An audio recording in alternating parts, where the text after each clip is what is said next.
கூட பேசும்படியாய் எனக்கு வார்த்தைகளை கர்த்தர் கொடுத்திருக்கிறார். எல்லாரும் சேர்ந்து போன வாரத்திலே நாம் தியானித்த அந்த வார்த்தைகளை எல்லாரும் சேர்ந்து ஒரு பேச சொல்லுவோமா? வசனத்தெல்லாம் பார்க்காம சொல்லுவோமா? கர்த்தர் ஆபிரகாமை நோக்கி உன் தேசத்தையும் உன் இனத்தையும் உன் தகப்பன் வீட்டை விட்டு புறப்பட்டு நான் உனக்கு காண்பிக்கும் தேசத்திற்கு போ என்றார். ரைட்.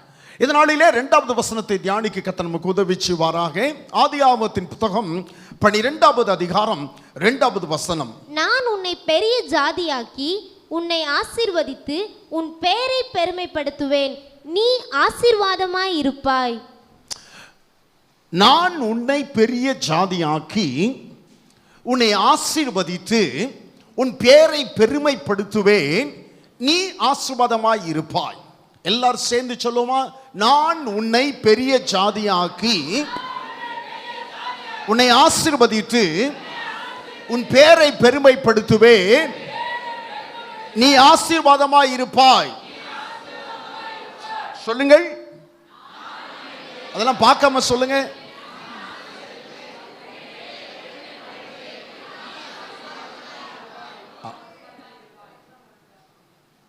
ரொம்ப தெளிவா சொல்கிறார். நான் உன்னை பெரிய ஜாதியாக்குவேன், நான் உன்னை ஆசீர்வதிப்பேன், நான் உன் பெயரை பெருமைப்படுத்துவேன், நீ ஆசீர்வாதமாய் இருப்பாய். கடந்த வாரத்திலே ஆபிரகாமை பார்த்து கர்த்தர் அவனுடைய 50வது வயதிலே ஊர் என்னும் மெசொப்பொத்தேமியா நாட்டிலே ஊர் என்னும் கல்தேயருடைய தேசத்திலே இருக்கையில் கர்த்தர் ஆபிரகாமிடத்திலே பேசுகிறார். நீ விக்கிரகங்களை விட்டு, முதல்ல எதை விடணும்? விக்கிரகங்களை விடணும். இரண்டாவது, விக்கிரகங்கள் தொடர்புடைய மனிதர்களை விட்டு, முதல்ல விக்கிரகங்களை விடணும். இரண்டாவது, விக்கிரகங்கள் தொடர்புடைய மனிதர்களை விட்டு. மூன்றாவது காரியம் என்ன சொல்லுகிறார்?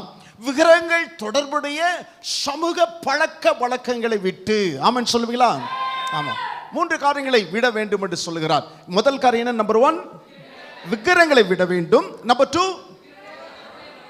தொடர்புடைய மனிதர்களை விட வேண்டும். நம்பர் 3, விக்கிரகங்கள் தொடர்புடைய சமூக பழக்க வழக்கங்களை விட்டு. ஆமென் சொல்லுவீங்களா? அதை விட்டு என்ன செய்யணுமா? கர்த்தர் ஸ்தோத்திரம். கர்த்தர் ஆபிரகாமிடத்தில் சொல்லுகிறார், தேவனை விசுவாசிக்கும் ஒரு கூட்டத்திற்கு தகப்பனாய் இருக்க வேண்டும். ஆமென் சொல்லுவீங்களா? விக்கிரகங்களை விடணும், விக்கிரகங்கள் தொடர்புடைய மனிதர்களை விடணும், விக்கிரகங்கள் தொடர்புடைய சமூக பழக்க வழக்கங்களை விடணும். இதை 3 விட்டுட்டு என்னவா இருக்கணுமா? என்ன செய்யணுமா? தேவனை விசுவாசிக்கும், கர்த்தரை விசுவாசிக்கும் ஒரு கூட்டத்திற்கு நீ தகப்பனாய் இருக்க வேண்டும். இந்த காலை வேளையிலே தேவனுடைய பிள்ளைகள் உங்களை பார்த்து சொல்லுகிறார், நீங்கள் விக்கிரகங்களை விட வேண்டும், விக்கிரகங்கள் தொடர்புடைய மனிதர்களை விட வேண்டும், விக்கிரகங்கள் தொடர்புடைய சமூக பழக்க வழக்கங்களை விட வேண்டும். இவைகளை விட்டு ஒரு கூட்டம் ஜனத்திற்கு, அது ஒரு குடும்பமாக இருக்கலாம் அல்லது ஒரு கூட்டமாக இருக்கலாம், ஒரு கூட்ட ஜனத்திற்கு நீங்கள் அவர்களுக்கு தகப்பனாய் இருக்கும்படிக்கு கர்த்தர் இந்த காலை வேளையிலே உங்களை அழைக்கிறார். ஆமென் சொல்வீங்களா? கர்த்தர் ஸ்தோத்திரம். தேவனுக்கு மகிமை உண்டாகட்டும். என்னுடைய குடும்பத்திற்கு நான் தகப்பனா இருக்கும்படிக்கு கர்த்தர் என்னை விக்கிரகங்களை விட்டும், விக்கிரகங்களுடைய தொடர்புடைய மனிதர்களை விட்டும், விக்கிரகங்கள் தொடர்புடைய சமூக பழக்க வழக்கங்களை விட்டும்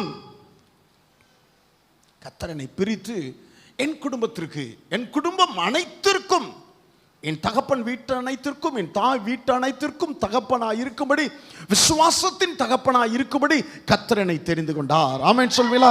ஆமா. உங்களை கர்த்தர் இந்த காலை வேளையிலே, கர்த்தர் ஸ்தோத்திரம், உங்களை தெரிந்து கொள்ளும்படிக்கு கர்த்தர் அதை உறுதிப்படுத்த நான் விரும்புகிறார். அல்லேலூயா. தேவனுக்கு மகிமை உண்டாகட்டும். கர்த்தர் உங்களை ஆசீர்வதிக்க வேண்டுமையானால் கவனிங்க, கர்த்தர் உங்களை பெருக்க விரும்புகிறார், ஆசீர்வதிக்க விரும்புகிறார். உங்கள் வாழ்க்கையில் கர்த்தர் பெருக்கத்தை தர விரும்புகிறார். அந்த பெருக்கத்தை பெற்றுக்கொள்வதற்கு முன்பதாக நீங்கள் கர்த்தர் ஸ்தோத்திரம் ஒரு காரியத்தை நீங்கள் ஆயத்தம் செய்ய வேண்டும் என்று விரும்புகிறார். என்ன ஆயத்தம்? நீங்கள் எதை விட வேண்டுமோ அதை விட வேண்டும். ஆமென் சொல்வீங்களா? ஆமா, அதை விட வேண்டும். இந்த நாளிலே இந்த 2வது வசனத்திலிருந்து ஒரு 4 காரியங்களை நான் உங்களோடு கூட பகிர்ந்து கொள்ள விரும்புகிறேன். 2வது வசனத்தை அவன் போர்டை பார்க்காம ஸ்கிரீனை பார்க்காம சொல்லுங்க பாப்போம். நான் உன்னை பெரிய ஜாதியாக்கி, பின்னால இருக்கவங்களும் உன்னை ஆசீர்வதித்து உன் பேரை பெருமைப்படுத்துவேன், நீ ஆசீர்வாதமாய் இருப்பாய். நான் உன்னை பெரிய ஜாதியாக்கி உன்னை ஆசீர்வதித்து உன் பேரை பெருமைப்படுத்துவேன், நீ ஆசீர்வாதமாய் இருப்பாய். கர்த்தர் ஸ்தோத்திரம்.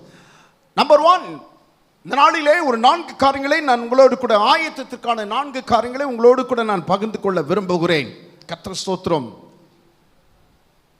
ஆசீர்வாதத்திற்கான அல்லது பெருக்கத்திற்கான முதல் படி விசுவாசத்தோடு கூடிய கீழ்ப்படிதல். சொல்லுங்கள், ஆசீர்வாதத்திற்கான முதல் படி என்ன? எஸ், விசுவாசத்தோடு கூடிய கீழ்ப்படிதல். சொல்லுங்கள் எல்லாரும், விசுவாசத்தோடு கூடிய கீழ்ப்படிதல். ஆமா, கீழ்ப்படிதல் மாத்திரமல்ல, விசுவாசத்தோடு கூடிய கீழ்ப்படிதல். விசுவாசத்தோடு கூடிய கீழ்ப்படிதல். முதல் வசனத்திலே புறப்பட்டு அவைகள் எல்லாவற்றையும் விட்டு வா என்று சொல்லுகிறார். அவைகள் எல்லாவற்றையும் விட்டு வா என்று சொல்லுகிறார். அதை சொல்லி நீ வந்த பிறகுதான், நீ வந்தாதான் நான் உன்னை பெரிய ஜாதியாக்குவேன், உன்னை ஆசீர்வதிப்பேன், உன் பேரை பெருமைப்படுத்துவேன், நீ ஆசீர்வாதமாக இருப்பா என்று சொல்லுகிறார். நல்லா கவனிங்க, நான் சொல்றதை நல்லா கவனிங்க. போன வாரத்தில் சொன்னேன், எத்தனாவது வயதில் கர்த்தர் பேசினார்? 50வது வயதிலே கர்த்தர் பேசினார். எத்தனை வயது வரைக்கும் அவன் அந்த காரியத்தை செய்யல? கர்த்தர் சொன்ன காரியத்தை 75 வயது வரைக்கும் செய்யல. 50வது வயதிலே கர்த்தர் பேசினார். 75 வயது வரைக்கும் அவன் அந்த வார்த்தைக்கு முழுமையாய் கீழ்ப்படியவும் இல்லை, விசுவாசிக்கவும் இல்லை. ஆரானிலே அவர்கள் தங்கிவிட்டார்கள். ஆரானுக்கு போக சொல்லி கர்த்தர் சொல்லவில்லை. நான் உனக்கு காண்பிக்கும் தேசத்துக்கு போய் என்று சொன்னார். ஆனால் தகப்பன் வழிநடத்தலுக்கு ஒப்பு கொடுத்து, தகப்பன் அவன் தகப்பனை நடத்துவதற்கு பதிலாக தகப்பன் அவனை நடத்தி ஆரானிலே போய் அங்கே 25 வருடங்கள் இருந்து விட்டார்கள். அந்த 25 வருடத்திலும் கர்த்தர் சொன்ன ஆசீர்வாதம் அவருடைய வாழ்க்கையில நடக்கவே இல்லை, நிறைவேறவே இல்லை. நான் சொன்னதை நல்லா கவனிச்சிங்க. கர்த்தர் சொன்ன ஆசீர்வாதம் எதுவுமே 25 வருடங்கள் நிறைவேறலை. மாத்திரமல்ல, அந்த 25 வருடத்திலும் கர்த்தர் அவனோடு கூட பேசவே இல்லை. 50 வயதில் பேசினார், முதல் முறையாய் பேசினார். அறியாத ஒரு மனிதனிடத்திலே, அவன் முன்பின் கேள்விப்பட்டிராத தேவன் கர்த்தர் அவனோடு கூட பேசினார். அதுக்கப்புறம் ஒரு பேச்சு, சத்தத்தை கேட்கவே இல்லை, தரிசனத்தை அவன் பெற்றுக்கொள்ளவே இல்லை. 25 வருடம், லாங் இயர்ஸ், 25 வருடங்கள். ஏன் கர்த்தர் பேசலன்னு சொன்னா, நான் சொன்னதை, நான் அவனை குறித்து பெரிய ஒரு திட்டம் வைத்து அந்த திட்டத்திற்கு அவன் இணங்குவான் என்று நான் நம்பி நான் அவனுக்கு காரியங்களை சொன்னேன். நான் சொன்னதை அவன் முழுமையாக கீழ்ப்படியில்லைன்னு சொல்லிட்டு 25 வருடங்கள் கர்த்தர் ஆபிரகாமோடு கூட பேசல. அதுக்கப்புறம் தான் 12வது அதிகாரத்தில் கர்த்தர் ஏற்கனவே சொல்லியிருந்ததை நினைத்து, சொல்லியிருந்த வார்த்தைகளை நினைவு கூர்ந்து அவன் எல்லாவற்றையும் விட்டு புறப்பட்டான். ஆமென் சொல்லுவீங்களா? அவன் எல்லாவற்றையும் விட்டு புறப்பட்ட உடனே கர்த்தர் அவனுக்கு தரிசனமானார் என்று 6வது வசனம் சொல்லுகிறது. அப்படிதானே? வாசிக்கலாம். 12:6 எதுமா வாசிமா? கர்த்தர் ஆபிரகாமுக்கு தரிசனமாகி. அதையே இப்படி முழிக்கிற? நான் தான் சொல்றேனே கர்த்தர் தரிசனமானான்னு. எத்தனாவது வசனம்? 7வது வசனம். கர்த்தர் ஆபிரகாமுக்கு தரிசனமாகி. நான் 6ன்னு சொல்லிட்டேன், அதனால அப்படியே முழிக்கிறதா? நான் சொன்ன கான்செப்டை புரிஞ்சுங்க. கர்த்தர் ஆபிரகாமுக்கு தரிசனமானார். அப்ப 25 வருடங்களாக தரிசனமாகாத கர்த்தர் 75வது வருடத்திலே அவனுக்கு தரிசனமாகி, இந்த தேசத்தை உனக்கு கொடுப்பேன் என்றார். தேசத்தை, கர்த்தருடைய பிள்ளைகளை பார்த்து சொல்லுகிறேன், விசுவாசத்தோடு கூடிய கீழ்ப்படிதல். பெருக்கத்திற்கான ஆசீர்வாதம் விசுவாசத்தோடு கர்த்தரை விசுவாசிப்பது மாத்திரமல்ல, கர்த்தருடைய காரியங்களுக்கு கீழ்ப்படிதல். ஆமென் சொல்லுவீங்களா? கீழ்ப்படிதல், தேவனுக்கு மகிமை கீழ்ப்படிதல். அநேக நேரங்களிலே என்னுடைய சொந்த வாழ்க்கையிலே பாஸ்டமாவோடு கூட பகிர்ந்து கொண்டிருக்கிறேன். நான் ஆண்டவருக்கு பிரியமில்லாத சில காரியங்களை செய்த பொழுதெல்லாம் பல வாரங்கள் தேவன் என்னோடு கூட பேசுவதை நிறுத்திவிட்டதை நான் உணர்ந்திருக்கிறேன். தேவன் என்னோடு கூட பேசுவது இல்லை என்பதை நான் நன்றாய் புரிந்து கொண்டிருக்கிறேன். பல வாரங்கள் அவருக்கு பிரியமில்லாத ஒரு காரியத்தை செய்த நிமித்தமாய் பல வாரங்கள் அவருடைய தரிசனத்தை, அவருடைய பிரசனத்தை அனுபவிக்க முடியாமல் போனதை நான் அனுபவித்திருக்கிறேன். கர்த்தர் ஸ்தோத்திரம். அப்போ ஆசீர்வாதத்திற்கான முதல் படி, பெருக்கத்திற்கான முதல் படி விசுவாசத்தோடு கூடிய கீழ்ப்படிதல். ஆமென் சொல்லுவீங்களா? ஆமா சொல்லுங்கள். ஆசீர்வாதத்திற்கான முதல் படி விசுவாசத்தோடு கூடிய. அதற்கு அப்புறம் கவனிங்க, அதற்கு அப்புறம் அவன் தன்னுடைய வாழ்க்கையில் தான் விட்டு வந்த எதற்குமே அவன் இடம் தரவில்லை. உங்களோடு கூட கர்த்தர் இந்த வார்த்தைகள் அழுத்த திருத்தமாய் உறுதிப்பட சொல்ல விரும்புகிறார். அதற்கு அப்புறம் தான் விட்டு வந்த எதையுமே எதற்குமே அவன் அதற்கப்புறம் வாழ்க்கையில ஒரு முறை கூட இடம் தரவே இல்லை. ஆமென் சொல்லுவீங்களா? ஒரு முறை கூட. கர்த்தருடைய பிள்ளைங்க ரட்சிக்கப்பட்டு வந்ததுக்கு அப்புறம், ஆண்டவரை ஏற்றுக்கொண்டதுக்கு அப்புறம், ஞானஸ்நானம் எடுத்ததுக்கு அப்புறம், அபிஷேகம் பெற்றுக்கொண்டதுக்கு அப்புறம், இன்னும் விட்டு வந்த பழைய காரியங்களை நீங்கள் அநேக விதங்களிலே நேரங்களிலே நீங்கள் செய்கிறதை கர்த்தர் அறிந்திருக்கிறார். ஆபிரகாம் ஏன் கர்த்தர் ஆபிரகாமை ஆசீர்வதித்தார்னா, அதற்கப்புறம் தான் விட்டு வந்த எதற்குமே அவன் தன் வாழ்க்கையில இடம் தரவில்லை. நீங்கள் 100% கீழ்ப்படிதலை காண்பித்தால் 100% பெருக்கத்தையும் ஆசீர்வாதத்தையும் நீங்கள் பெற்றுக்கொள்வீர்கள். 50% மாத்திரமே உங்கள் கீழ்ப்படிதலை நீங்கள் காண்பித்தால் பெருக்கத்தையும் ஆசீர்வாதத்தையும் 50% நீங்கள் அனுபவிக்க முடியும். ஆமென் சொல்லுவீங்களா? 2 வாரத்துக்கு முன்னால அம்பலவானபுரத்தில், வீக்கப்புறம் அம்பலவானபுரத்தில் சரோஜா அம்மா இறந்தாங்க, சிவா அம்மா இறந்தாங்க. இறந்து அவங்க இறந்துட்டாங்கன்னு நியூஸ் வந்தோடனே நாங்கள் போனோம். போன உடனே அவருடைய மகள் சொன்ன காரியம் என்ன தெரியுமா? ஐயா, பாஸ்டர்ட்ட என் உடம்பை ஒப்பு கொடுத்துரு, எதுவுமே நம்ம பழைய காரியம் எதுவுமே இருக்கக்கூடாது, எல்லாம் பாஸ்டர் என்ன செய்கிறாரோ அதுக்கு மாறா ஒன்றும் செய்யாத, பாஸ்டர்ட்ட என்னை ஒப்பு கொடுத்துரு அப்படின்னு சொல்லி என்கிட்ட சத்தியம் வாங்கிட்டார் ஐயா. அதனால் ஒன்றும் நாங்கள் அவருக்கு செய்ய மாட்டோம், நீங்கள் அப்படியே முழுக்க முழுக்க உங்கள் முறைப்படி நீங்கள் என்ன செய்யணுமோ அதை செய்யுங்க.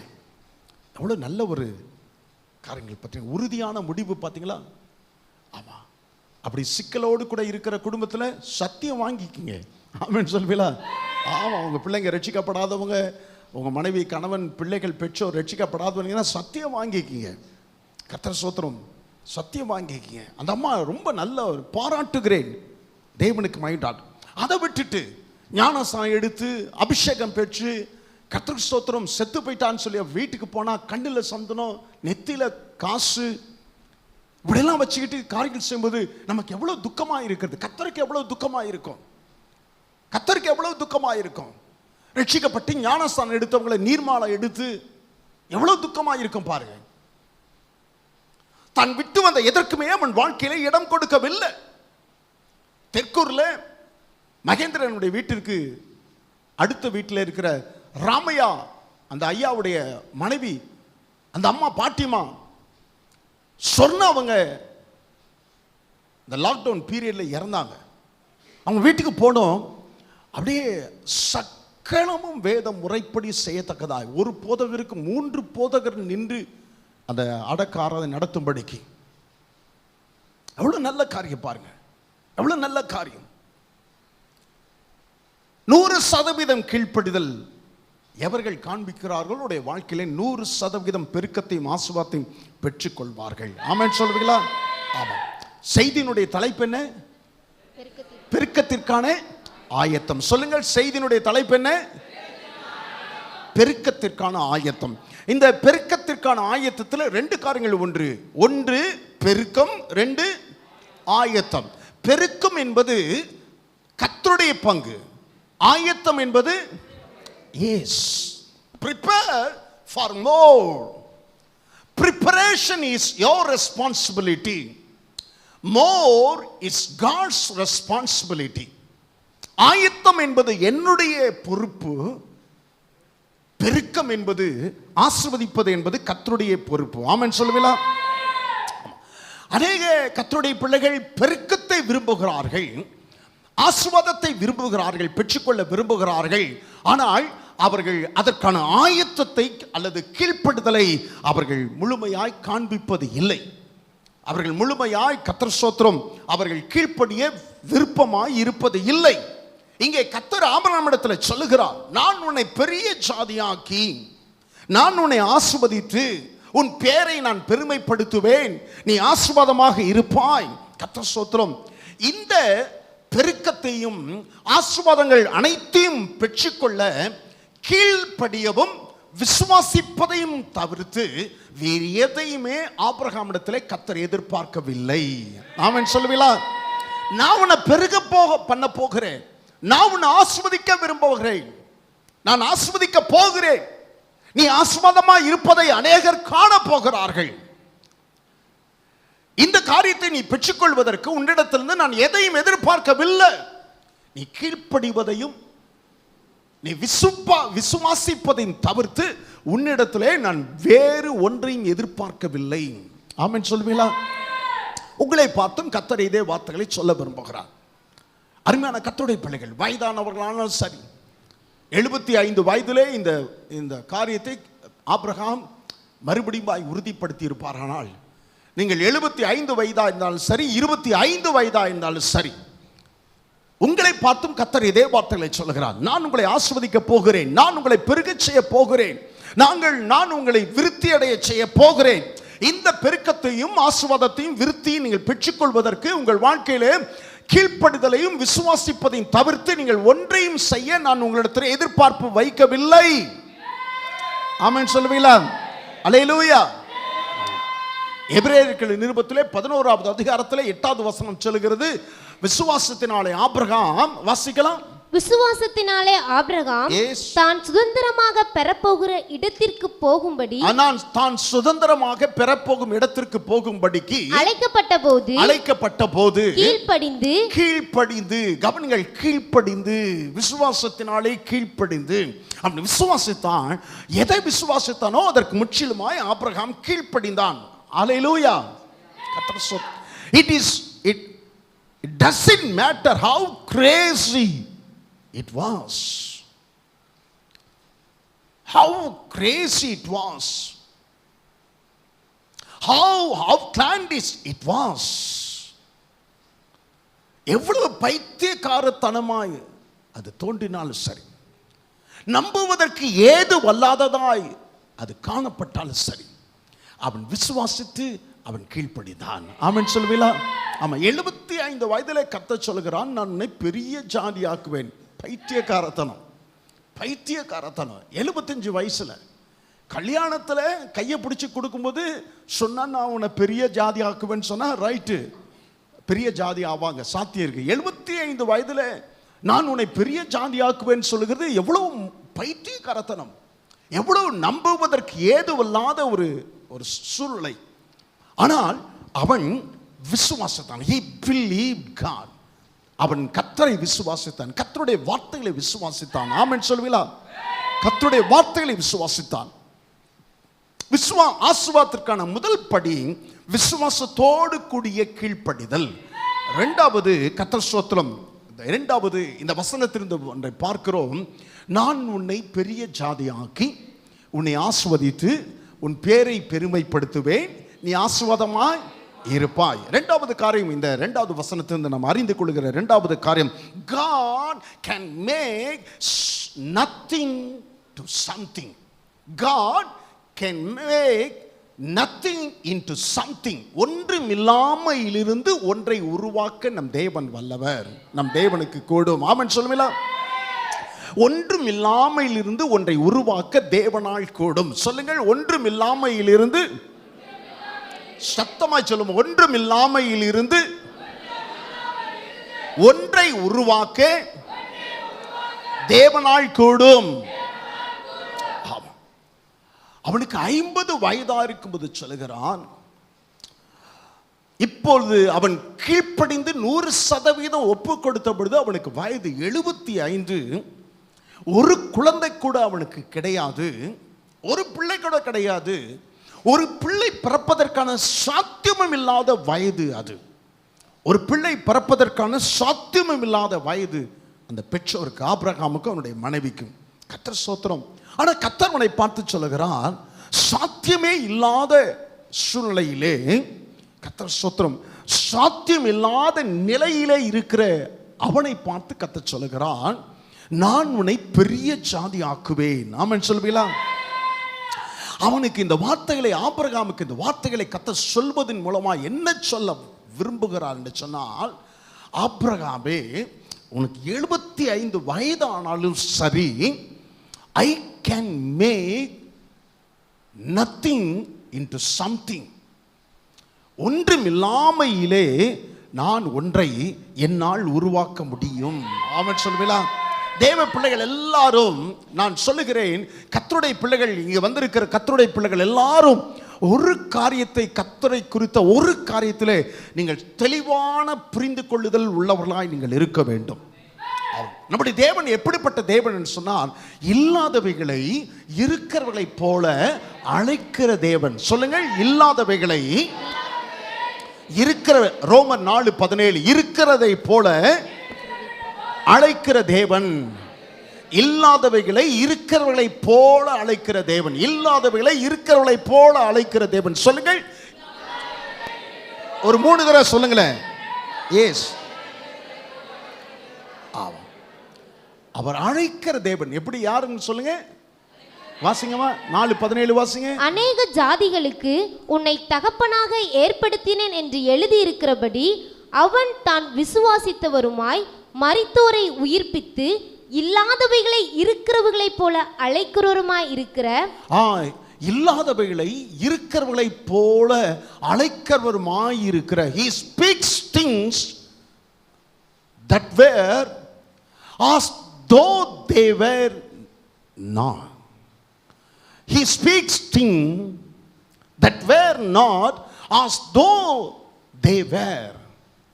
இல்லாத ஒன்றை, கவனிங்கள், இல்லாத ஒன்றை இருக்கிறதை போல அவர் அழைக்கிறவர். ஆமென் சொல்வீங்களா? Because God says it, it becomes what God says. இல்ல, ஆனா தேவன் சொன்னது நிமித்தமாய் தேவன் சொன்னது உண்டானது. ஆமென் சொல்வீங்களா? ஒன்றுமே இல்லை, ஆனால் தேவன் சொன்னார், தேவன் சொன்னது நிமித்தமாக அது உண்டானது. ஆமென் சொல்லுவீங்களா? வெளிச்சம் உண்டாக கடவுது, let there be light. வெளிச்சம் உண்டாக கடவுது என்றார். எப்பொழுது சொன்னார்? when the light was not there. வெளிச்சம் அங்கே இல்லாத பொழுது, கவனிங்கள், வெளிச்சம் அங்கே இல்லாத பொழுது வெளிச்சம் உண்டாக கடவுது என்று சொன்னார். கர்த்தர் ஸ்தோத்திரம். அப்படியே ஆயிற்று. சொல்லுங்கள், அப்படியே ஆயிற்று. ஆமா, செழிப்பு இல்லாத உங்கள் குடும்பத்தை பார்த்து செழிப்பு உண்டாவதாக என்று சொல்லி கர்த்தர் சொல்வாரானால், செழிப்பு இல்லாத பொழுதிலும் அவர் சொன்னபடியே ஆகும். சமாதானம் இல்லாத உங்கள் குடும்பத்திலே சமாதானம் உண்டாக கடவுது என்று கர்த்தர் சொல்வாரானால், சமாதானம் உண்டாவதற்கு ஏது இல்லாத பொழுதிலும் அவர் சொன்னபடியே ஆகும். ஆமென் சொல்லுவீங்களா? கர்த்தர் ஸ்தோத்திரம். நட்சத்திரங்கள் உண்டாக கடவுது என்று சொன்னார். ஒரு நட்சத்திரம் கூட வானத்தில் காணப்படாத நிலையிலே, ஒரு நட்சத்திரம் கூட சமீபத்திலோ தூரத்திலோ மின்னுவதை காண முடியாத சூழ்நிலையிலே கர்த்தர் நட்சத்திரங்கள், சுடர்கள் உண்டாக கடவுது என்று சொன்னார். சுடர்கள் உண்டாக கடவுது என்று சொன்னார். அப்படியே சுடர்கள் அவர் சொன்னபடியே உண்டாகிவிட்டது. அல்லேலூயா. ஒரு சுடர் கூட காணப்படல. கர்த்தர் சொன்ன உடனே சொன்னபடியே சுடர்கள் உண்டானது. உங்க குடும்பத்தில் ஏது இல்லையோ கர்த்தர் சொல்வாரானால், கர்த்தர் ஸ்தோத்திரம், அவர் சொன்னபடியே உண்டாகும்.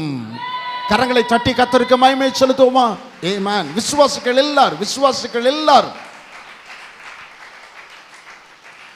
கவனிங்க, ஒரு பிடி மண்ணை எடுத்தா, ஒரு பிடி மண்ணை எடுத்தார். He took the dust of the ground. ஒரு பிடி மண்ணை எடுத்தா,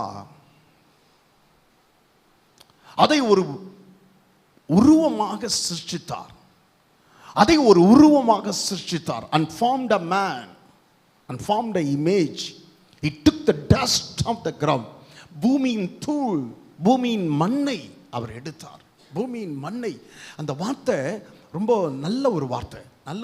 நான் சொல்றதை கவனிங்க. நான் வேதத்தை நீங்க அப்படியே துண்டு துண்டா வாசித்து பார்க்கணும். செங்கல் அறுக்கும் போது கவனிங்க, செங்கல் அறுக்கும் போது ஒரு செங்கல் செய்யணும்னா என்ன தெரியுமா செய்வாங்க சொல்லுங்க?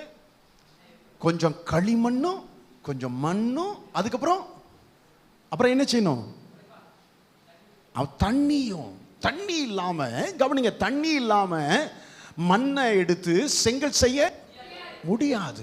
ஒரு மண்ணை எடுத்து, ஒரு பிடி மண்ணை எடுத்து ஏதாவது ஒரு உருவம் செஞ்சு பாருங்க.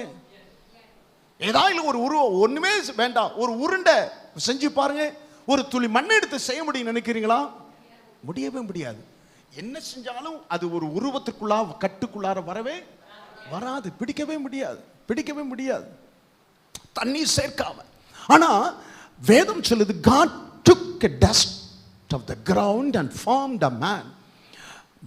பூமியின் தூளை கையில் எடுத்து அதை ஒரு மனிதனாக வடிவமைத்து அவனுடைய நாசியிலே கர்த்தர் தம்முடைய ஜீவ சுவாசத்தை ஊதினார். அவன் ஜீவ ஆத்துமாவானான். ஆமென் சொல்லுவீங்களா? ஆமாம். தேவனாலே கவனிங்கள், தேவனாலே ஒரு கைப்பிடி மண்ணை எடுத்து, கர்த்தர் ஸ்தோத்திரம், அது சாத்தியமே இல்லை. திரும்ப சொல்லுகிறேன், சாத்தியமே இல்லை. But God can do that. தேவனால் கூடும். ஆமென் சொல்வீங்களா?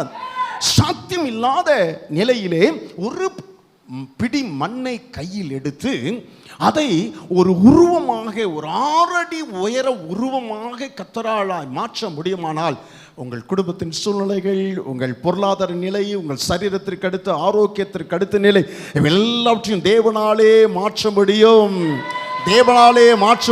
ஆவியானவர் சபைகளுக்கு சொல்லுவதை காதுள்ளவன் கேட்க கடவன். அல்லேலூயா, அல்லேலூயா. கர்த்தர் ஸ்தோத்திரம். He can turn the dust into a living soul. ஒரு பிடி மண்ணை ஜீவ ஆத்துமாவாக மாற்ற கர்த்தரால் முடியும். அப்படியானால் ஒரு பிடி மண்ணை எடுத்து அதை அப்படியே பிடிக்க முடியாத சாத்தியமற்ற நிலையிலே கர்த்தர் 6 அடி உருவமாக மாற்ற முடியுமானால், உங்கள் குடும்பத்தின் சாத்தியமற்ற இந்த சூழ்நிலையை கர்த்தராலே அதி நிச்சயமாய் மாற்ற முடியும். ஆமென் சொல்லுவீங்களா? கர்த்தராலே அதி நிச்சயமாய் மாற்ற முடியும். சொல்லுங்கள், கர்த்தராலே என் குடும்பத்தின் சூழ்நிலையை அதி நிச்சயமாய் மாற்ற முடியும். சொல்லுங்கள், கர்த்தராலே அதி நிச்சயமாய் என் குடும்பத்தின் சூழ்நிலைகளை மாற்ற முடியும்.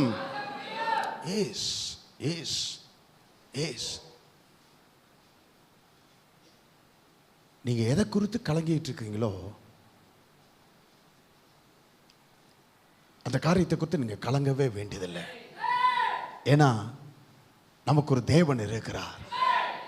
சாத்தியமற்ற நிலையிலே ஒரு பிடி மண்ணை ஒரு மனிதனாக அவரால் மாற்ற முடியுமானால், உங்கள் பொருளாதார நிலை, உங்கள் குடும்பத்தின் சூழ்நிலை, உங்கள் திருமண வாழ்க்கையில் உண்டாயிருக்கிற கொதிநிலை, இவைகள் எல்லாவற்றையும் கர்த்தராலே மாற்ற முடியும். ஆமென் சொல்லுவீங்களா? அல்லேலூயா.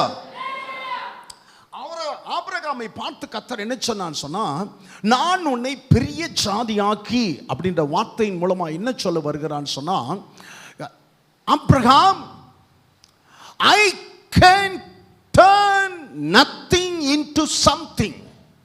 ஆபிரகாமே, ஒன்றுமில்லாமையிலிருந்து ஒன்றை என்னால் உருவாக்க முடியும். ஆமென் சொல்லுவீங்களா? அல்லேலூயா. I can turn a worst thing into a best thing. I can turn a bad thing into a good thing. I can turn a horrible marriage into a blissful marriage. I can turn poverty into prosperity. மோசமான காரியத்தை அருமையான காரியமாய் மாற்ற என்னால் முடியும். தீமையான காரியத்தை நன்மையான காரியமாய் என்னால் முடியும். ஆமென் சொல்வீங்களா? ஆமா. பிரச்சனையோடு கூட இருக்கிற திருமண வாழ்க்கையின் காரியங்களை கர்த்தர் நான் ஆஸ்வாதமான குடும்பமாய் அதை மாற்ற முடியும். I can. தரித்திரத்தின் சூழ்நிலையை நான் எல்லாவது செழிப்பின் சூழ்நிலையாய் என்னால் மாற்ற முடியும். ஆமென் சொல்வீங்களா? ஆமா, என்னால் மாற்ற முடியும் என்று சொல்லுகிறார். என்னால் மாற்ற முடியும். விசுவாசம் வருதா? விசுவாசம் வருதா? ஏன் என்ன இந்த பக்கம் மூச்சை காணாம? விசுவாசம் வருதா? வரணும் வரணும் வரணும். கர்த்தர் ஸ்தோத்திரம். வரணும். கர்த்தர் வார்த்தைகளை ஆபிரகாமுக்கு கொடுப்பதை போல இந்த பகல் வேளையில உங்களுக்கு கொடுக்கிறார். சபையில ஒரு குடும்பம் இருந்தது. சகோதரன் இருந்தார். தகப்பன் இல்லாத பிள்ளைகள். போட்டிருக்கிற ட்ரௌசர்ல எல்லாம் ஓட்ட ஓட்டையா இருக்கும். ஓட்ட ஓட்டையா, பின்னால ஓட்ட ஓட்டையா இருக்கும். அந்த ஓட்டையை அதே ட்ரௌசர் துணியில வச்சு இணைக்க முடியாது. வேற ஒரு துணியை வச்சு தான், வேற ஒரு கலர் உள்ள துணியை வச்சு தான் அந்த ஓட்டையை அடைக்க முடியும். ஓட்டை பளிச்சுன்னு தெரியத்தக்கதான நிலைமை. வேற வேற ட்ரௌசர் கிடையாது. ஓட்ட ட்ரௌசர் தான், ஓட்ட ட்ரௌசர் தான். ஆனால் அவர்கள் கர்த்தரை விசுவாசித்த பொழுது, அவர்கள் கர்த்தருடைய வார்த்தையை அப்படியே தனக்காகவே சொல்லப்பட்ட வார்த்தைகளாக ஏற்றுக்கொண்ட பொழுது அவருடைய வாழ்க்கையை கர்த்தர் ஸ்தோத்திரம் முடியாததை, ஒன்றுமில்லாததை ஒன்றாக மாற்றக்கூடிய வல்லமையை கர்த்தர் ஸ்தோத்திரம் அவர்கள் தன்னுடைய வாழ்க்கையில் அனுபவித்தார்கள். ஆமென் சொல்வீங்களா? ஒன்றுமில்லாததை ஒன்றாக மாற்றக்கூடியவர் கர்த்தர் என்பதை அவருடைய வாழ்க்கையில அனுபவித்தார்கள். இன்றைக்கு அவர்கள் நல்ல வீடும் ஆஸ்தியும் செல்வ செழிப்புமாக 10 பேருக்கு உடையெடுத்து கொடுக்கத்தக்கதான் அவருடைய வாழ்க்கையை மாற்றி இருக்கிறார். வேற நம்ம சபையில இருக்கிறதை சொல்கிறேன். நம்ம சபையில நடக்கிறதை நான் சொல்லுகிறேன். கர்த்தர் ஸ்தோத்திரம். நம்ம சபையில தேவனுக்கு மகிமை. அப்படியானால் அந்த குடும்பத்திற்கு அல்லது அந்த சகோதரனுக்கு செய்வாரானால் எனக்கும் செய்ய கர்த்தரால் அவர் வல்லவர். சொல்லுங்க, எனக்கும் செய்ய வல்லவர். என் சூழ்நிலையிலும் கர்த்தர் செய்ய வல்லவராயிருக்கிறார். அல்லேலூயா. கவனிங்க, நான் சொல்லுவதை கவனிங்க. பெருக்கம் என்பது கர்த்தர் உங்களுக்கு தருகிற வாக்கு தத்தம். ஆமென் சொல்வீங்களா? அவன் கர்த்தர் உங்களோடு கூட செய்கிற உடன்படிக்கையின் உறுதிமொழி. சொல்லுங்க, என்னது? என்ன சொல்லுங்க? உடன்படிக்கையின் உறுதிமொழி. பெருக்கம் என்பது, ஆசீர்வாதம் என்பது கர்த்தர் உங்களோடு கூட செய்கிற உடன்படிக்கையின் உறுதிமொழி. தேவன் சொல்கிறார், God says, because I say so, not because you deserve for it. அந்த பெருக்கத்திற்கு நீங்கள் ஆசீர்வாதமாய் நீங்கள் தகுதியாய் இருக்கிறீர்களா இல்லையா என்பதின் அடிப்படையில் அல்ல, நான் சொன்னது நிமித்தமாக. ஆமென் சொல்வீங்களா? ஆமா. பெருக்கத்திற்கு, ஆசீர்வாதத்திற்கு நீங்கள் தகுதியா இல்லையா என்பதின் அடிப்படையில் வைத்து உங்களுக்கு கர்த்தர் வாக்கு தத்தத்தை கொடுக்கவில்லை. ஆமென் சொல்வீங்களா? ஆமா. மாறாக because I say so, நான் சொன்னது நிமித்தமாக சுகுமார் உன் வாழ்க்கையில் பெருக்கம் உண்டாகும். அல்லேலூயா. நான் சொன்னது நிமித்தமாய் என்னுடைய தகுதி, என்னுடைய படிப்பு, என்னுடைய அந்தஸ்து, என்னுடைய பின்னணி, என்னுடைய கோத்திரம், குலம், ஜாதி, திறமை, தாளந்து இவைகளின் அடிப்படையில் வைத்து சொல்லல. நான் தகுதியா இருக்கிறேனோ, பெற்றுக்கொள்ளுகிறதற்கு தகுதி இல்லாமல் இருக்கிறேனோ அதன் அடிப்படையில் அல்ல, தேவன் சொன்னது நிமித்தமாய். Because God says, தேவன் சொன்னார், நான் உன்னை பெரிய ஜாதியாக்கி நான் உன்னை ஆஸ்வதித்து உன் பேரை நான் பெருமைப்படுத்துவேன். நாம சொல்லுவீங்களா? ஆமா ஆமா. இங்க இருக்கிறவங்க எல்லாரையும் வரிசையா இதோட செய்தியை முடிச்சிட்டு வந்து சாட்சி சொல்லுங்கன்னா எத்தனை பேர் வருவோம் தெரியுமா? ஆமா. தேவன் என்னை நான் ஒரு மிகப்பெரிய ஒரு சாட்சியா இருக்கிறேன். ஆமென் சொல்லுவீங்களா? ஆமா. என்னுடைய குடும்பத்திலே, என்னுடைய கோத்திரத்திலே கர்த்தர் என்னை என்னை தெரிந்து கொண்டு, என்னை கர்த்தர் ஆசீர்வதித்து, என்னை உயர்த்தி, என்னை இவ்வளவாய் பெருகச் செய்து, எத்தனை ஆச்சரியம், எத்தனை ஆச்சரியம். இது நாள் வரைக்கும் பெருக்கத்தை என் வாழ்க்கை நிறுத்தவில்லை. ஆமென் சொல்லுவீங்களா? ஆமாம், பெருக்கம் என்பது நின்று போகவில்லை, அது வளர்ந்து கொண்டே இருக்கிறது. ஆமாம், தாமிரபரணியிலே 130, நேற்றுக்கு 120 அடின்னு சொன்னா இன்னைக்கு 127 அடி, நாளைக்கு 129 அடி, நாளைக்கு 131 அடி. கர்த்தர் ஸ்தோத்திரம். அப்படிதான் பெருக்கமும் என் வாழ்க்கையில நின்று போவதே இல்லை, குறைந்து போவதும் இல்லை, பெருகிக் கொண்டே இருக்கிறது. பெருக்கம் என்பது பெருகிக் கொண்டே இருக்கும். ஆமென் சொல்லுவீங்களா? ஆசீர்வாதம் என்பது பெருகிக் கொண்டே இருக்கும். தேவனுக்கு பயமிட்டாட்டும். உங்கள் தகுதியின் அடிப்படையில் அல்ல, உங்கள் திறமையின் அடிப்படையில் அல்ல, உங்களுடைய நீங்கள் விசுவாசித்தீர்களே, கர்த்தரை விசுவாசித்திருக்கிறீர்களே, கர்த்தருடைய வார்த்தை கீழ்ப்படிந்திருக்கிறீர்களே, கர்த்தர் சொன்னது நிமித்தமாக, ஆமென் ஆமென், நீங்கள் அதை விசுவாசித்த நிமித்தமாக 100% பெருக்கத்தை நீங்கள் பெற்றுக்கொள்வீர்கள், ஆசீர்வாதத்தை பெற்றுக்கொள்வீர்கள். ஆமென் சொல்லுவீங்களா? விசுவாசிக்கிற எல்லார் கரங்களை தட்டி கர்த்தருக்கு மகிமை செலுத்துவோமா? ஆமென் ஆமென்.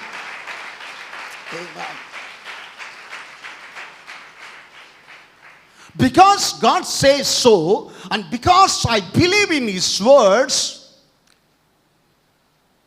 I will enjoy them more.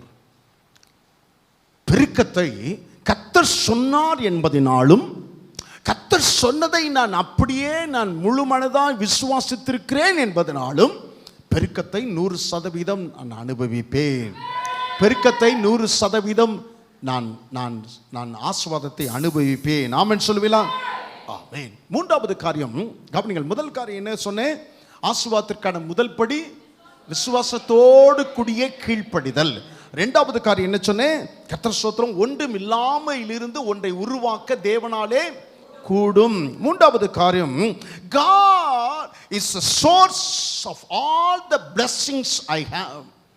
நான் அனுபவிக்கும் அனைத்து ஆசீர்வாதங்களுக்கும் பெருமைப்படுத்தப்படுவதற்கும் கர்த்தரே காரணர். ஆமென் சொல்வீங்களா? ஆமா. நான் உன்னை ஆசீர்வதித்து உன் பேரை என்ன செய்வேன்? பெருமைப்படு. சொல்லுங்க, நான் உன்னை ஆசீர்வதித்து உன் பேரை பெருமைப்படுத்துவேன். அப்படியே தன்னிலையில சொல்லுங்க. ஆண்டவர் ஆபிரகாமுக்கு சொன்னது அப்படியே எனக்குள்ளேதான், கர்த்தர் என்னை பெரிய ஜாதியாக்கி அப்படின்னு சொல்லுங்க. என்னை ஆசீர்வதித்து என் பேரை பெருமைப்படுத்துவார், நான் ஆசீர்வாதமாய் இருப்பேன். வண்டர்ஃபுல். இன்னொரு தடவை சொல்லுங்க, கர்த்தர் என்னை பெரிய ஜாதியாக்கி என்னை ஆசீர்வதித்து என் பேரை பெருமைப்படுத்துவார், நான் ஆசீர்வாதமாய் இருப்பேன். ஆமென் சொல்லுவீங்களா? இந்த வார்த்தையில கேட்கும் போதே புல்லரிக்குது. புல்லரிக்குதா? ஆமா, புல்லரிக்குது. கர்த்தர் ஸ்தோத்திரம். ஆனா சிலருக்கு செல்லரிக்கும். எனக்கு எது புல்லரிக்குதோ அது சிலருக்கு என்ன அடிக்கும்? செல்லரிக்கும். எப்படி செல்லரிக்கும் தெரியுமா? எனக்கு உண்டானது, எனக்கு இருக்கிறது போதும்னு அந்த மனநிறைவோடு அப்படியே போயிடலான் இருக்கிறேன். சில பேர் மாயமான தாழ்மை என்று வேதம் சொல்லுகிறது. ஆமா, இன்னும் சிலர் இருக்கிறாங்க. இன்னும் சிலர் என்ன தெரியுமா? நான் ஆசீர்வாதத்தோடு உடன்படிக்கை பண்ணியிருக்கிறேன், ஆசீர்வதிக்கிற கர்த்தரோடு உடன்படிக்கை செய்திருக்கிறேன். ஒரு சிலர் இருக்கிறாங்க தரித்திரத்தோடு, they make a vow with poverty. தரித்திரத்தோடு உடன்படிக்கை செய்தவர்கள் இருக்கிறாங்க சபையில, விசுவாசிகளிலே. கர்த்தர் ஸ்தோத்திரம். எனக்கெல்லாம் அப்படியெல்லாம் ஒன்றும் அதிகமெல்லாம் ஒன்றும் அப்படியெல்லாம் வேண்டாம் பாஸ்டர்.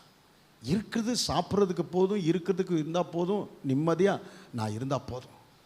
தரித்திரத்தோடு உடன்படிக்கை செய்தவர்கள், பட்டினின்னு சொல்லாமல் 3 வேளை சாப்பாடு குறைவில்லாமல் கிடைச்சா போதும். சில பாஸ்டர்ஸ் இருக்கிறாங்க, நான் பார்த்துருக்கிறேன், நான் கேட்டிருக்கிறேன். அவர் சொன்னதை, பாஸ்டர் எனக்கு என்னன்னா, என்னுடைய தரிசனம் என்னன்னா, 10 பேராக இருந்தாலும் 10 பேரையும் ஒழுங்காக மேய்ச்சி அப்படியே பரலோகத்துக்கு கொண்டு போனால் போதும்னு நினச்சி. அவங்க தரிசனம் எத்தனை பேர்? 10 பேர். 10 பேரையும் அப்போ நான் ஒழுங்கில்லாமலாம் மேய்ச்சிக்கிட்டு இருக்கிறோம். மற்றவங்கெல்லாம் அவங்களே ஒரு இப்படி குறுகிய மனப்பான்மையோடு கூட அவர்கள் தரித்திரத்தோடு கூட உடன்படிக்கை செய்து கொள்ளுகிறார்கள். நான் உன்னை ஆசீர்வதித்து என்று கர்த்தர் சொல்வாரானால் அவர் ஆசீர்வதிக்கிறவர், அவர் ஆசீர்வதிக்கட்டுமே. ஆமென் சொல்வீங்களா? சுகுமார், நான் உன்னை ஆசீர்வதித்து உன் பேரை பெருமைப்படுத்தன்னு சொன்னா, இல்ல ஆண்டவரே, இருக்கிற எனக்கு குறைவில்லாமல் கொஞ்சம் ஒண்ணுமே 3 வேளை சாப்பாட்டு கஷ்டம் இல்லாமல் இருந்தா போதும் அப்படின்னா ஏன் சொல்லணும்? If God says I will bless you, let him bless me. நான் உன்னை ஆசீர்வதிப்பேன் என்று கர்த்தர் சொல்வாரானால் அவர் உன்னை ஆசீர்வதிக்கட்டுமே. நீங்கள் வறுமையோடு வாழ்ந்து கொண்டு, கவனிங்க, நீங்கள் வறுமையோடு வாழ்ந்து கொண்டு இயேசுவை அறியாத ஒருவரிடத்தில் போய் கர்த்தரை நம்புங்க, கர்த்தர் உங்களை ஆசீர்வதிப்பான்னு சொன்னா அவன் என்ன மேலும் கீழுமா திரும்பி பார்க்க மாட்டானா? சொல்லுங்க, மேலும் கீழும் திரும்பி பார்க்க மாட்டானா? திரும்பி பார்ப்பான், திரும்பி பார்ப்பான். மாரியம்மாள் உங்ககிட்ட வந்து கடன் கேட்கறதுக்கு பதிலா நீங்க போய் மாரியம்மாள்கிட்ட கடன் கேட்டா, என்ன வேதத்துக்கு போறீங்க, கோயிலுக்கு போறீங்க, கர்த்தர் ஆசீர்வதிப்பார்னு பாடுறீங்க, என்ன என்ன என்ன இப்படி வந்து என்கிட்ட கடன் கேட்குறீங்களே, கேட்பாங்களா கேட்க மாட்டாங்களா? ஆமா. நீங்க ஏன் மாரியம்மாள்கிட்ட போய் கடன் கேட்குறீங்க? இப்போ விசுவாசிகள்கிட்ட கடன் கேட்கணும்னு சொல்றேனா? இல்ல. ஏன் இந்த நிலைமைக்கு போகணும்? கர்த்தரை நீங்க விசுவாசிச்சீங்கன்னா அவர்களை ஆசீர்வதிப்பேன்னு சொல்லி இருக்கிறாரே, ஒரு நாளும் அவர் மாற மாட்டாரே. ஆமென் சொல்வீங்களா? ஆமா, ஒரு நாளும் மாற மாட்டாரே. உங்க பேரை பெருமைப்படுத்துவாராம். என்ன செய்வாராம்? ஆமா, அவன் இருக்கிறாளே ஊர்ல இருக்கிற எல்லாத்தையும் அவன் கை கடன் வாங்குறான். அதான் பெருமை, அதான் பெருமை இல்ல. தெளிவாய் ஆண்டவர்களோடு கூட பேச விரும்புகிறார். கர்த்தர் ஸ்தோத்திரம். கர்த்தர் ஆசீர்வதிக்கிற, நீங்கள் பெற்றுக்கொள்ளுகிற அனைத்து ஆசீர்வாதங்களுக்கும் கர்த்தரே காரணராயிருக்கிறார். ஆமென் சொல்லுங்களா? கர்த்தரே அனைத்து ஆசீர்வாதங்களுக்கும் காரணராய் இருக்கிறார் என்பதை நீங்கள் தெளிவாய் நீங்கள் அறிந்திருப்பது உண்மையானால், கர்த்தரே உங்களை ஆசீர்வதித்திருக்கிறார் என்று ஜாதி ஜனங்களிடத்தில் சொல்லவும் நீங்கள் தயங்கக்கூடாது. ஆமென் சொல்லுவீங்களா? ஆமா. நான் அப்படியே எங்க வீட்டில் கஷ்டப்பட்டு படிச்சேனா, அப்படியே ராத்திரி பலிமா நின்று பரீட்சை எழுதுனா, அப்படியே ஒரு நாளைக்கு 8 மணி நேரம் எக்ஸசைஸ் பண்ணி நான் காரியங்கள் செய்தானா, போலீஸ் வேலையில் முதல் நாளா தேர்ந்தெடுக்கப்பட்டானா, போட குப்பை. வாயை திறந்தா கர்த்தர் என்ன இப்படி இருந்தேன், இப்படி இந்த நிலைமைக்கு காரணம் கர்த்தர் தான். ஆமென் சொல்லுவீங்களா? இந்த நிலைமைக்கு காரணம் கர்த்தர் தான். இந்த வீடு கட்டினது காரணம் கர்த்தர் தான். இந்த கார் வாங்கினது கர்த்தர் தான். இந்த பைக் வாங்கினது காரணம் கர்த்தர் தான். ஆமென் சொல்லுவீங்களா? இந்த திருமணம் நேர்த்தியா நடந்தது காரணம் கர்த்தர் தான். ஆமென் சொல்லுவீங்களா? கர்த்தர் உங்களை ஆசீர்வதிப்புகிறார் என்பதை, எல்லா காரண ஆசீர்வாதங்களுக்கு காரணர் கர்த்தர் என்பது நீங்கள் உறுதியாய் நம்புவீர்களே, ஆனால் நீ அந்த காரணராகிய கர்த்தரை, கர்த்தர் ஸ்தோத்திரம், எல்லாரிடத்திலும் ஆமென் சொல்வீங்களா? அல்லேலூயா. இரண்டாவது, நீங்கள் கர்த்தர் தான் எல்லா ஆசீர்வாதங்களுக்கும் காரணர் என்றானால், டோன்ட் வர்ஷிப் த பிளஸ்ஸிங்ஸ். ஆசீர்வாதத்தை ஆராதிக்காதீர்கள், மாறாக ஆசீர்வதிக்கிறவர்களை, ஆசீர்வதித்தவரை நீங்கள் ஆராதிங்கள். ஆமென் சொல்லுவீங்களா? கர்த்தர் தான், கவனிங்க, கர்த்தர் தான் எல்லா ஆசீர்வாதத்தின் காரணர் என்றால், ஆசீர்வாதத்தின் மேல கர்த்தர் ஸ்தோத்திரம் உங்க கவனம், ஆராதனை எல்லாம் அது மேல போயிடக்கூடாது. ஆமென் சொல்வீங்களா? ஏதாவது கர்த்தர் ஒரு மாட்டை கொடுத்தா போதும். நாங்க ஒரு அம்மா ஸ்ரீவில்லிபுத்தூர்ல எல்லாம் சேர்ந்து ஜெபம் பண்ணோம். ஒரு மாட்டுக்கு 2 மாடு கொடுத்தாங்க. கர்த்தர் கொடுத்தார். ஆச்சரியமா அந்த மாடும் ஏராளமாய் பாழ்த்தது. கடைசியில் என்னன்னா 2 மாடு வந்துச்சு. அந்த அம்மா கர்த்தரை விட்டுட்டாங்க. எங்கம்மா வரலையே, காலையில வரலையே, ஆராதனைக்கு வரலையேன்னா, பாஸ்டர் மாடு எடுத்து பெருக்கி எல்லாம் பொறுக்கி இறுக்கி நல்லா பொறுக்கி போங்க. கர்த்தரை விட்டுட்டாங்க, கர்த்தரை விட்டுட்டாங்க. ஆசீர்வாதத்தை பிள்ளை இல்லைன்னு வாங்க. பிள்ளை வந்துச்சுன்னு சொன்னா அப்படியே எப்போ பார்த்தாலும் பிள்ளையை முத்திக்கிட்டே தான் இருப்பாங்க, வரவே மாட்டாங்க. கேட்டால் பிள்ளைக்கு பாஸ்டர் வயிற்றால போணுச்சு, வாயால போணுச்சு, மூக்கால போணுச்சு, கண்ணால போணுச்சு, காதால போணுச்சு, ஏதாயிலும் ஒன்று சொல்லிட்டு. Don't worship the blessings, worship the blesser. கர்த்தர் உங்களை அவர்தான் எல்லா ஆசீர்வாதத்தின் காரணர் என்றால் நீங்க ஆசீர்வாதத்தின் மேல் அல்ல, ஆஸ்வதித்தவர் மேலேயே ஆமென் சொல்லுவீங்களா? அல்லேலூயா. கவனிங்க, 12வது அதிகாரத்துல 5வது வசனத்தை வாசித்து பாருங்கள். 12வது அதிகாரம் 5வது வசனம். ஆபிரகாம் ஆமா தன் மனைவியாகிய சாராயையும் தன் மனைவியாகிய சாராயையும் தன் சகோதரனுடைய குமாரனாகிய லோத்தையும் தாங்கள் சம்பாதித்திருந்த தங்கள் சம்பத் எல்லாவற்றையும் ஆரானிலே சவதரித்த ஜனங்களையும் கூட்டிக் கொண்டு அவர்கள் கானான் தேசத்துக்கு புறப்பட்டு போய். கவனிங்கள், ஆரானிலே சவதரித்த சம்பாதித்திருந்த தங்கள் சம்பத்து எல்லாவற்றையும் ஆரானிலே சபதரித்த வேலைக்கார உதவி செய்கிற ஜனங்களையும் கூட்டிக் கொண்டு. அப்ப ஆரானிலிருந்து கர்த்தருடைய வார்த்தைக்கு கீழ்ப்படிந்து ஆபிரகாம் புறப்பட்ட பொழுதே அவன் தங்கள் சம்பாதித்த சம்பாத்தியங்களோடையே புறப்பட்டான். வெறும் கையோடு புறப்படவில்லை. ஏராளமான சம்பாத்தியங்கள், சொத்துக்கள் அவனிடத்தில் இருந்தது. ஏராளமான வேலைக்காரர்களிடத்தில் இருந்தார்கள் சபதரித்த ஜனங்கள். அப்ப வேலைக்காரர்கள் இருக்கிறார்கள் என்று சொன்னாலே அவன் பெரிய மனிதனாய் இருக்கிறான்னு சொல்லி அர்த்தம். ஆமென் சொல்லுவீங்களா? ஆடுகள், மாடுகள், ஒட்டங்கள் எல்லாம் திரளா இருந்ததே என்று சொல்லி அர்த்தம். ஆனால் கர்த்தர் அவனை அப்படிப்பட்ட நிலையிலேயே அவனை பார்த்து கர்த்தர் சொல்லுகிறார், நான் உன்னை ஆஸ்வதித்து உன்னை பெரிய ஜாதியாக்கி உன்னை ஆஸ்வதித்து உன் பேரை நான் பெருமைப்படுத்துவேன் சொல்லுகிறார். அப்போ ஏற்கனவே ஆசீர்வாதம். கவனிங்கள், நான் சொல்லுகிறது, ஏற்கனவே ஆசீர்வாதம் அவன் பெற்றிருந்தான். சொத்துக்கள் உடையவனாய் இருந்தான். ஆரானிலே 25 வருடங்களிலே சம்பாதித்த சொத்து, அந்த 25 வருடங்களிலே சம்பாதித்த சொத்துக்களோடு கூட இருக்கும்போது கர்த்தர் அவனிடத்தில் சொல்லுகிறார். என்ன சொல்லுகிறார்? நான் உன்னை ஆஸ்வதித்து, நான் உன்னை ஆஸ்வதித்து என்கிற அந்த ஐ வில் bless you. அந்த bless you என்கிற வார்த்தை, ஆசீர்வாதம் என்கிற வார்த்தை மூலப்பதத்தில் என்ன? நான் உன்னை வளமாக்கி. சொல்லுங்கள், நான் உன்னை வளமாக்கி.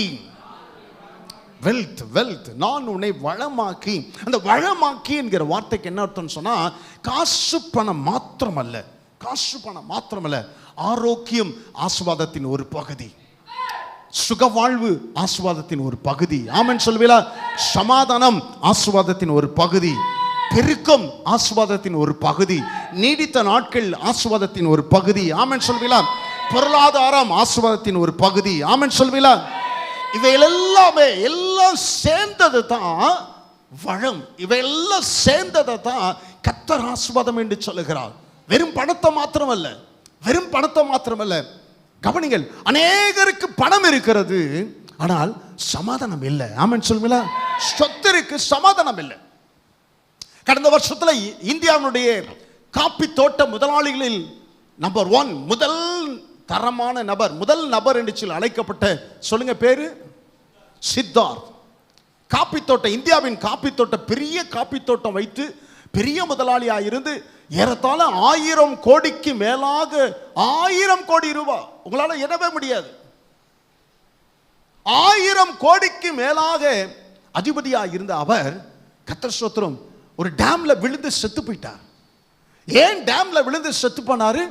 ஏராளம் சொத்து இருக்கிறது, ஏராளம் காப்பி தோட்டங்கள், மணிக்கணக்கா சீப்ல போகணுமா, மணிக்கணக்கா காப்பி தோட்டத்துக்குள்ளார. அவ்வளவு பெரிய சொத்து, அவ்வளவு பெரிய சொத்து இருந்தும் சமாதானம் இல்லை, சமாதானம் இல்லை. கர்த்தர் ஸ்தோத்திரம், நிறைய சொத்து இருக்கலாம், நிறைய சொத்து இருக்கலாம், ஆனா ஆரோக்கியம் அனுபவிக்க சரீரத்தில் ஆரோக்கியம் இல்லை. They may have wealth, but they don't have, still they don't have health to enjoy all those blessings. ஏராளமான சொத்து இருக்கலாம், ஆனா அனுபவிக்க ஆரோக்கியம் அவர்களுக்கு இல்லை. ஏராளமான சொத்து இருக்கலாம், they don't have a relationship with the blesser. ஏராளமான சொத்து இருக்கலாம், ஆனா இந்த சொத்துக்களுக்கெல்லாம் காரணமாக கர்த்தரோடு கூட நல்ல ஒரு உறவு இல்லை. ஆமென் சொல்வீங்களா? ஆமா, அது பெரிய ஒரு ஆசீர்வாதம் பாருங்க, தேவனோடு கூட நல்ல உறவு. ஆமென் சொல்வீங்களா? ஆமா, வேதத்துல 3 முறை, போன வாரத்தில் நான் 3 முறை ஆபிரகாம் தேவனுடைய சிநேகிதன் என்று அழைக்கப்பட்டார்.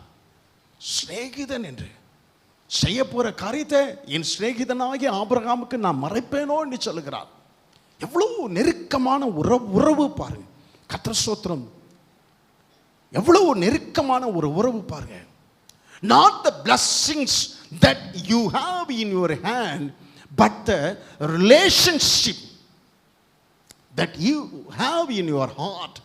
பெரும் கையில் உள்ள பெரும் சொத்துக்கள் அல்ல, இருதயத்தில் உள்ள பெரும் சொத்து. ஆமென் சொல்வீங்களா? கர்த்தரோடு கூட உள்ள உறவு. ஆமென் சொல்வீங்களா? நான் அவருடையவன், அவர் என்னுடையவர். ஆமென் சொல்வீங்களா? நீங்கள் அவருடையவரானால், அவர் உங்களுடையவரானால், அது உங்களுக்கு எல்லா சொத்துக்களிலும் மேலான சொத்து. கர்த்தர் சொல்றார், நான் இவ்விதமாக உன்னை ஆஸ்வதிப்பேன்.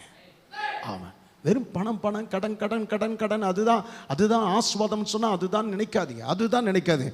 நீடித்த நாட்கள், சுகத்தின் நாட்கள், பலத்தின் நாட்கள், திருப்தியின் நாட்கள், சமாதானத்தின் நாட்கள். ஆமென் சொல்வீங்களா? பொருளாதாரத்தில் பெருக்கம். ஆமென் சொல்வீங்களா? ஆமா, குடும்ப வாழ்வில் பெருக்கம், சந்ததியில் பெருக்கம், இவை எல்லாமே சேர்ந்தது தான் ஆஸ்வாதம். இப்ப கர்த்தர் ஆபிரகாமிடத்தில் சொல்கிறார், நான் உன்னை ஆஸ்வதித்து உன் பேரை நான் பெருமைப்படுத்துவேன். ஆமென் சொல்வீங்களா? ஆமா, என்ன செய்ய போறாரா சொல்லுங்க? ஆஸ்வதித்து பெருமைப்படுத்த போகிறார். சொல்லுங்க அப்படி, என்னை கர்த்தர் ஆஸ்வதித்து என் பேரை பெருமைப்படுத்த போகிறார். பின்னால் இருக்கவங்களுக்கு சொல்லி தான் பாருங்களேன், என்னை ஆஸ்வதித்து என் பேரை பெருமைப்படுத்த போகிறார்.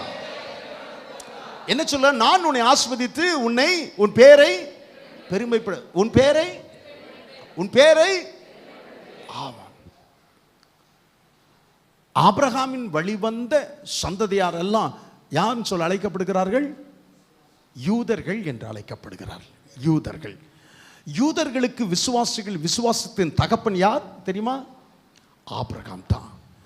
அதுக்கப்புறம் ஆபிரகாமுடைய சந்ததியில் வந்த இயேசு கிறிஸ்துவை ஏற்றுக்கொண்டவர்கள் எல்லாம் கிறிஸ்தவ விசுவாசிகள், கிறிஸ்தவர்கள் அல்ல, கிறிஸ்தவ விசுவாசிகள். ஆமென் சொல்வீங்களா? ஆமா, கிறிஸ்தவர்கள் வேறே, கிறிஸ்தவ விசுவாசிகள் வேறு. கர்த்தர் ஸ்தோத்திரம். கிறிஸ்தவ விசுவாசிகளுக்கெல்லாம் விசுவாசத்தின் தகப்பன் யாரு? ஆபிரகாம் தான். ஆபிரகாம் விசுவாசத்தின் தகப்பன்ங்க. தகப்பன் சொல்ல, ஃபாதர் ஆஃப் ஃபெய்த். விசுவாசத்தின் தகப்பன் யாரு? ஆபிரகாம். இயேசு கிறிஸ்துவுக்கு பிறகு 600 ஆண்டுகளுக்கு பிறகு தோற்றுவிக்கப்பட்ட இஸ்லாமியர்கள், இஸ்லாம் மதம், இயேசு கிறிஸ்துவுக்கு பிறகு 600 வருஷத்திற்கு அப்புறம் தோற்றுவிக்கப்பட்ட இஸ்லாமியர்களுடைய விசுவாசத்தின் தகப்பன் யார்? ஆமா, விசுவாசத்தின் தகப்பன் ஆபிரகாம். நம்ம பக்ரீத்னா என்ன?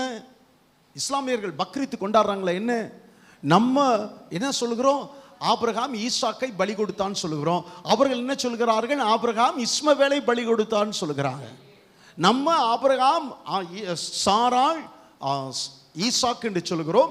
அவர்கள் ஆபிரகாம் ஆகார் இஸ்மவேல் என்று சொல்லுகிறார்கள். அப்படியே ஒரே குடும்பம் தான், பிரிச்சுக்கிட்டாங்க. அவங்க வேற மாதிரி, நம்ம வேற மாதிரி பிரிச்சுக்கிட்டாங்க. ஒரே குடும்பம் தான். அவர்களுக்கும் ஆபிரகாம் தான் விசுவாசத்தின் தகப்பன்.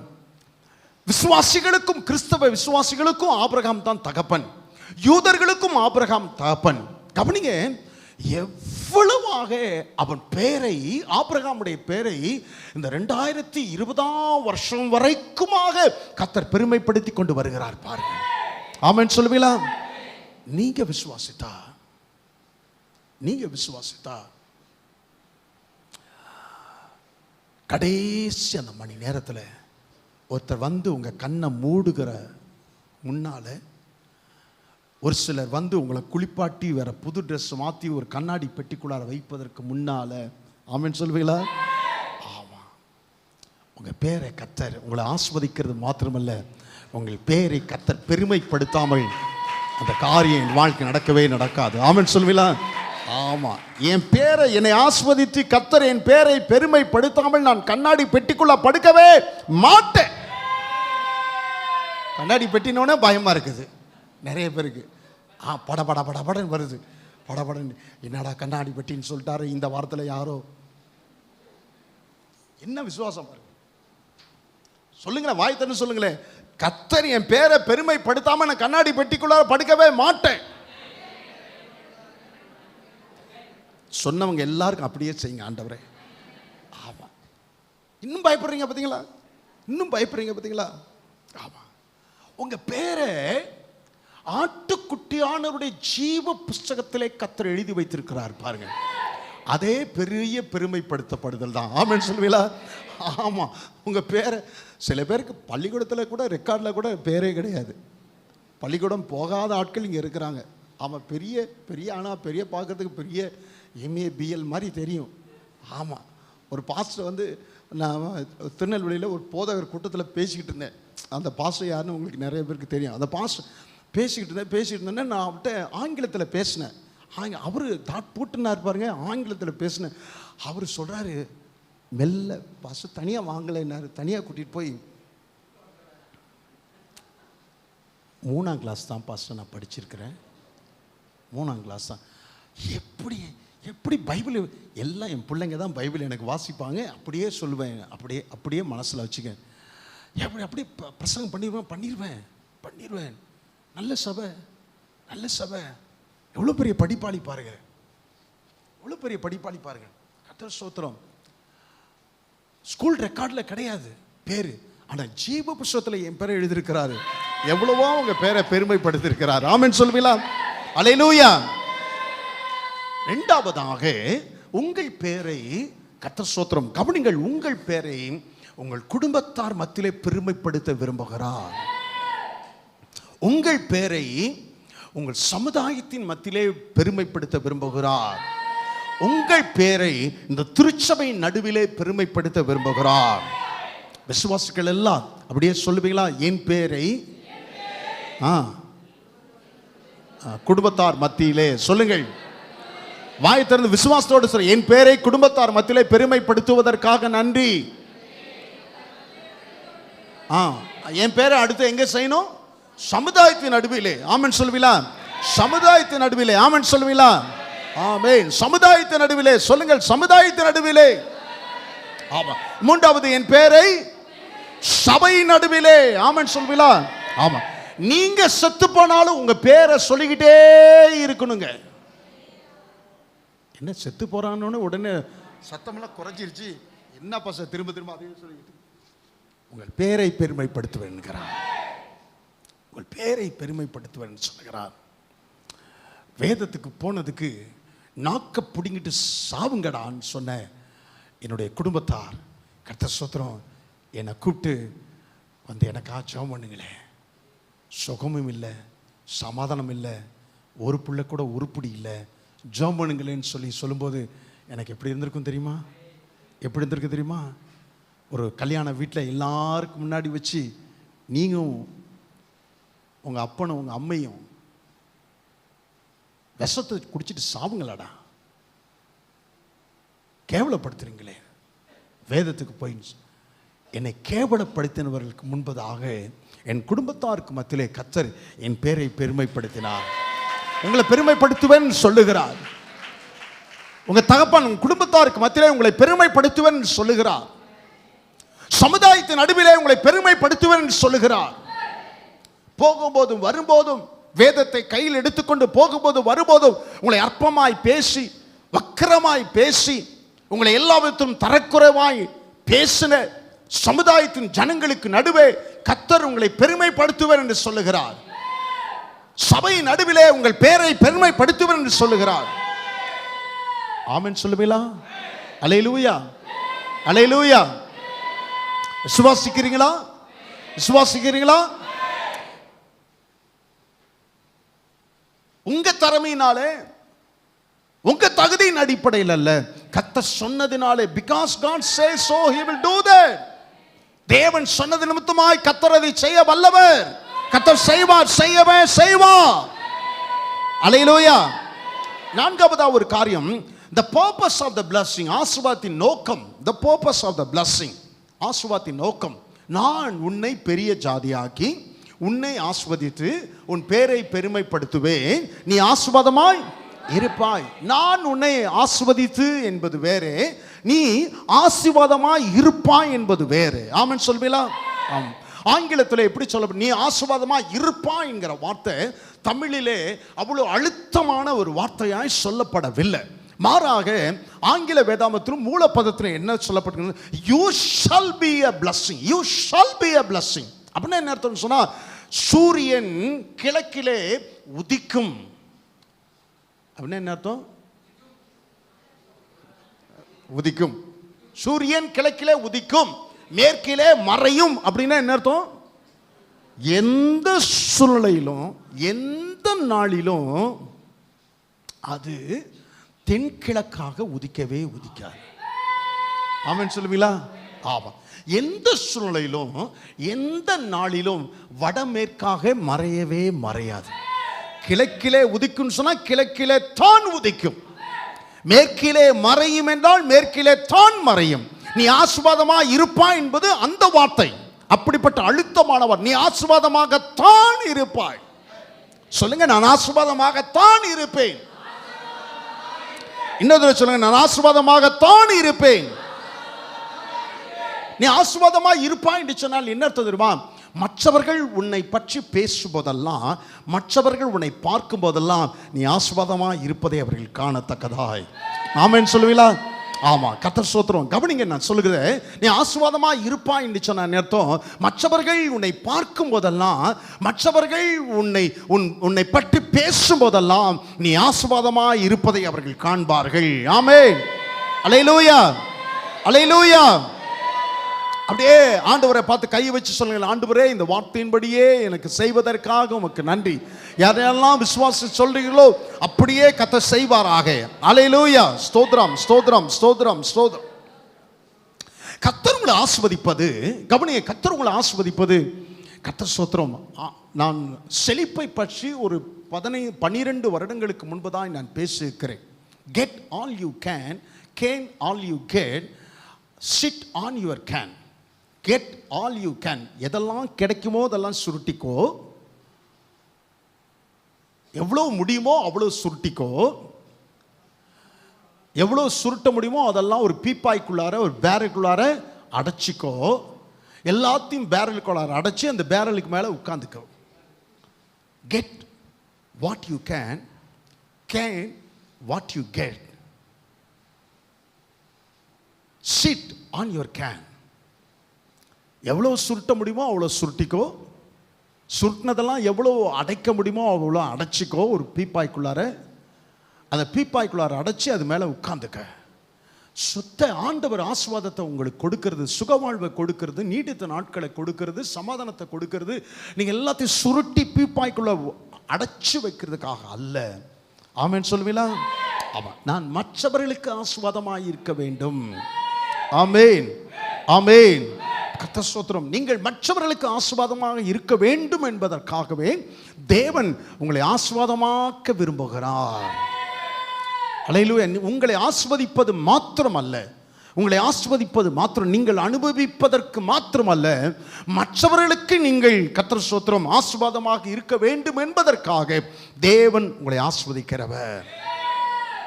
மனத்தாழ்மையோடு கூட ஒரு காரியத்தை நான் உங்களுக்கு சொல்ல விரும்புகிறேன். மிகவும் மனத்தாழ்மையோடு கூட சில நாட்களுக்கு முன்பதாக நான் ஒரு காரியமாக சந்தனமாரம் கோயில் அந்த பஸ் ஸ்டாப் வரைக்கும் நான் போக வேண்டியிருந்தது. அது ஒரு மாலை நேரம். பஸ் ஸ்டாப் வரைக்கும் நான் போக வேண்டியிருந்தது. பஸ் ஸ்டாப் வரைக்கும் நான் அந்த விகேபுரம் வழியாக அம்பலவானபுரத்தை கடந்து, போலீஸ் ஸ்டேஷன் ஸ்டாப்பை கடந்து, அந்த சினிமா தியேட்டர் ஸ்டாப்பை கடந்து அப்படி போய்கிட்டு இருக்கும்போதே தற்செயலாக 2 பனியன் வாங்கணுன்றதுக்காக, 2 பனியன் வாங்கலாம் என்பதற்காக வழக்கமான நான் போகிற ஒரு கடை, கிறிஸ்மஸ் நேரத்தெல்லாம் வாங்குகிற அந்த கடை இருக்குது. அந்த கடைக்கு போகாமல் தற்செயலாக இந்த கடைக்கு போகலாம்னு சொல்லி ஒரு கடைக்குள்ளாக நான் நுழைந்தேன். 2 பனியன் வாங்குறதுக்காக உள்ளே நுழைஞ்சேன். உள்ளே நுழையும் போதே ஒரு போதகர் குடும்பமாக வெளியே அவர்கள் கேஷ் கட்டுவதற்காக, பணம் கட்டுவதற்காக உள்ளே இருந்து வந்தார்கள். பிரைஸ் லார்ட் பாஸ்டர், நல்லா இருக்கீங்களா, எல்லாம் நல்லா இருக்கீங்களான்னு சொல்லி நான் விசாரித்தேன். அவங்களும் விசாரித்தாங்க. அவங்க சொல்லிக்கிட்டே வெளியே வந்தாங்க. நான் என் வேலையை பார்க்கலாம்னு சொல்லி பனியன் வாங்க உள்ளார போயிட்டேன். பனியன் வாங்கிட்டு பில் கட்டுவதற்காக நான் வந்தேன். அவங்க அந்த கேஷ் கவுண்டர்கிட்ட நின்றுக்கிட்டு இருக்கிறாங்க. கையும் காலையும் பிசைஞ்சிக்கிட்டு இருக்கிறாங்க. ஒரு மாதிரி முழிச்சிக்கிட்டு இருக்கிறாங்க. அவங்கள பார்த்து கேட்டேன், வேற ஒன்றுமே கேட்கல, பணம் எது குறையுதான்னு கேட்டேன். ஆமாம் பாஸ்டர் அப்படின்னா. எவ்வளோ வேணும்? ஒரு 500 ரூபா வேணும் பாஸ்டர். உடனே 500 ரூபா நான் எடுத்து கொடுத்தேன். ஒரு 500 ரூபா எடுத்து கொடுத்தேன்னு அவங்க மனைவி சொன்னாங்க, ரொம்ப நன்றி பாஸ்டர். நாங்கள் அந்த பாஸ்டர் சொன்னால் நாளைக்கு காலையில் கொண்டு வந்து நான் கொடுத்துட்றேன் பாஸ்டர்ன்னு சொன்னாங்க. நான் அவரை பார்த்து சொன்னேன், நீங்கள் வரவும் வேண்டாம், இந்த பணத்தை கொடுக்கவும் வேண்டாம் அப்படின்னு சொல்லிட்டு போயிட்டேன். அவங்க வீட்டில் போய் என்னை பற்றி என்ன நினச்சிருப்பாங்கன்னு நினைக்கிறீங்க? என்னை பற்றி என்ன நினச்சிருப்பாங்கன்னு நினைக்கிறீங்க? கர்த்தர் பாஸ்டர் எவ்வளோ ஆசீர்வதிச்சிருக்கிறார் பத்தியா நினச்சிருக்கிறாரா? நினைப்பாங்களா? நிச்சயமாக நினைப்பாங்க. நிச்சயமா நான் அவர்களை சந்திக்க வேண்டும் என்பது என் கனவில் கூட நினைக்கவில்லை. தற்செயலாக நடந்த காரியம். நான் அந்த கடைக்கு போக வேண்டும் என்பது தற்செயலாக நடந்த காரியம். ஆனால் அவர்களுக்கு அந்த நேரத்தில் ஒரு அவசரத்திற்கு உதவி செய்தல் என்பது கர்த்தர் என்னை ஆசீர்வதித்ததற்கு ஒரு அடையாளமாய். ஆமென் சொல்லுவீங்களா? அவன் நீ ஆசீர்வாதமாய், உன்னை ஆசீர்வதித்து உன் பேரை பெருமைப்படுத்துவேன், நீ ஆசீர்வாதமாய் இருப்பாய். ஆமென் சொல்லுவீங்களா? ஆமா. டாக்டர் ராஜபண்டியன் அவர்கள் இருக்கும்போது சபையில் என்ன அனௌன்ஸ் பண்ணாலும் சரி, அப்படியே போன உடனே வீட்டுக்கு போன உடனே ஒரு ஃபோன் அடிப்பார். அதில் உள்ள குறைந்தபட்சம் ஒரு 70-80% ஒரு ஜெனரேட்டர் வாங்கணும்னு சொல்லி அனௌன்ஸ் பண்ண உடனே ஜெனரேட்டர் தொகை எவ்வளோன்னு கேட்பார். அதில் ஒரு 70-80% அவர் கொடுத்து விடுவார். அவரை பற்றி நான் நினைக்கும் போது என்ன நினைப்பேன்? கர்த்தர் அவர்கள் மாத்திரம் ஆசீர்வாதமாக இல்லை, கர்த்தர் அவளை ஆசீர்வாதமாகவும் வைத்திருக்கிறார். ஆமென், ஆமென். ஆலயத்திற்கு வருகிற ஒருவருக்கு போக்குவரத்துக்கு ஆட்டோவில் ஏற்றிக்கொண்டோ அல்லது மினி பஸ்ஸில் நீங்கள் அவங்களுக்கு டிக்கெட் எடுத்தோ நீங்கள் ஒரு உதவி செய்யும்போது அவர்கள் உங்களை பற்றி என்ன நினைப்பார்கள்? ரொம்ப மேட்டிமைக்காரி அப்படின்னு நினைப்பாங்கன்னு நினைக்கிறீங்களா? இல்லை இல்லை, அவர்களை கர்த்தர் ஆசீர்வதித்திருக்கிறார். உங்களை கர்த்தர் ஆசீர்வாதமாக வச்சிருக்கிறார். ஆமென் சொல்லுவீங்களா? உங்களை கர்த்தர் ஆசீர்வாதமாக வச்சிருக்கிறார். ஒரு ஏழை பெண்ணுக்கு திருமண உதவி நீங்கள் யாருக்கும் தெரியாமல் செய்யும்போது அவர்கள் உங்களை பற்றி என்ன நினைப்பார்கள்? என்ன நினைப்பாங்க? கர்த்தர் உங்களை ஆசீர்வாதமாக வச்சிருக்கிறார். கர்த்தர் உங்களை ஆசீர்வாதமாய் நான் அனுபவிப்பதற்கு மாத்திரம் அல்ல, கர்த்தர் ஸ்தோத்திரம், மற்றவர்களுக்கும் ஆசீர்வாதமாய் இருக்கும்படிக்கு கர்த்தர் என்னை ஆசீர்வாதமாய் வைத்திருக்கிறார். ஆமென் சொல்லுவீங்களா? ஒரு 4 வருஷமாக ஒரு குடும்பத்திற்கு வருஷம் கிறிஸ்மஸ் ட்ரெஸ் எடுத்து கொடுத்தோம். போன வருஷத்துக்கு முந்தின வருஷம் அவர்கள் எங்களை பார்த்து சொன்னாங்க, பாஸ்டர் இந்த வருஷம் எங்களுக்கு கிறிஸ்மஸ் ட்ரெஸ் எடுக்க வேண்டாம், கர்த்தர் எங்களை ஆசீர்வதிச்சிருக்கிறான்னு சொன்னாங்க. கர்த்தர் எங்களை ஆசீர்வதிச்சிருந்தா ரொம்ப சந்தோஷம்னு சொன்னேன். ஆனால் ஒரு டிசம்பர் மாதம் 2வது வாரம் போல் அவர்கள் வந்து ஒரு 4 பேருக்கு அவர்கள் ட்ரெஸ்ஸை கொண்டு வந்து கொடுத்தாங்க. புடவையும் வேஷ்டியும் சட்டையுமா 4 பேருக்கு அவர்கள் ட்ரெஸ்ஸை எடுத்து கொண்டு வந்து கொடுத்தார்கள். இது இன்னும் எங்களுக்கு ஆச்சரியத்தை உண்டு பண்ணினது. கடந்த 4 வருஷமா அவர்களுக்கு நாங்கள் கொடுத்து வருகிறோம்.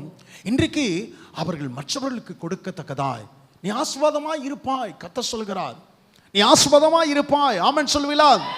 அல்லேலூயா. பிள்ளை இல்லாதிருந்த பிள்ளை பிறப்பதற்கும் சாத்தியமற்ற நிலையிலே கர்த்தர் ஆபிரகாமுக்கு தரிசனமாகி சொல்லுகிறார், நான் உன்னை பெரிய ஜாதியாக்கி நான் உன்னை ஆசீர்வதித்து உன் பேரை பெருமைப்படுத்துவேன், நீ ஆசீர்வாதமாய் இருப்பாய். அன்றைக்கு தேவன் ஆபிரகாமுக்கு சொன்னவைகளை ஆபிரகாம் விசுவாசத்தோடு அவன் ஏற்றுக்கொண்டது மாத்திரமல்ல, அந்த வார்த்தைகளுக்கு அவன் கீழ்ப்படிதலையும் காண்பித்தான். இந்த பகல்களிலே அதே வார்த்தைகளை ஆபிரகாமுக்கு சொன்ன அதே வார்த்தைகளை கர்த்தர் திருச்சபையின் தேவ ஜனங்கள் உங்களை பார்த்து அவர் சொல்ல விரும்புகிறார். நான் உங்களை பெரிய ஜாதியாக்கி நான் உங்களை ஆசீர்வதித்து உங்கள் பேரை நான் பெருமைப்படுத்துவேன், நீங்கள் ஆசீர்வாதமாய் இருப்பீர்கள். நீங்க இந்த வார்த்தைகளுக்கு விசுவாசித்து இந்த வார்த்தைகளின் அப்படியே நான் விசுவாசித்து கீழ்ப்படிவேன் ஆண்டவரே என்று சொல்லி சூழ்நிலையை பார்க்காதீங்க. மறுபடியும் திரும்ப சொல்லுங்க. உங்க சூழ்நிலையை பார்க்காதீங்க, உங்க பின்னணியை பார்க்காதீங்க, உங்களுடைய திறமை, தாளந்து, வருமானம், தகுதி இவைகளை பார்க்காதீர்கள். கர்த்தர் சொன்னார் என்பதனாலே அதை அவர் நிச்சயமாய் செய்வார், செய்ய வல்லவர். ஆமென் சொல்லுவீங்களா?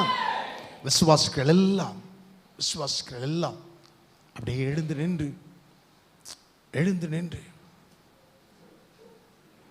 கர்த்தர் உங்களோடு கூட பேசின காரியங்கள் உண்டு. சீக்கிரமாய் அப்படியே இருதயத்தில் கையை வச்சிங்களேன். உங்கள் இருதயத்தில் கையை வச்சு சொல்லுங்களேன். உங்கள் இருதயத்தில் கை வைத்துக் கொள்ளுங்களேன். உடைய இருதயத்தில் கை வைத்து சொல்லுங்க. எவ்வளவு பொருளாதாரத்தில் மோசமான சூழ்நிலையில் இருந்தாலும் சரி, மறுபடியும் சொல்லுகிறேன், இந்த சபையில் ஏறத்தாழ 15 லட்சம் ரூபாய் கடனோடு கூட ஒரு சகோதரி வந்து தற்கொலைக்கு முயற்சி செய்ய அவர்கள் முடிவெடுத்த நிலையிலே கர்த்தருடைய ஆலோசனை, கர்த்தருடைய வார்த்தைகளை அவர்கள் கூறின பொழுது கர்த்தர் ஒரு 6 மாத காலத்திற்குள்ளாகவே, நீங்கள் நம்ப மாட்டீர்கள், ஒரு 6 மாத காலத்திற்குள்ளாகவே அவள் கடன்கள் எல்லாம் அடைக்கப்படவும் கர்த்தர் அவளுக்கு ஆசீர்வாதத்தை நிறைவாய் கட்டளிடவும் தக்கதாய் ஒரு பெரிய அற்புதத்தை செய்தார்.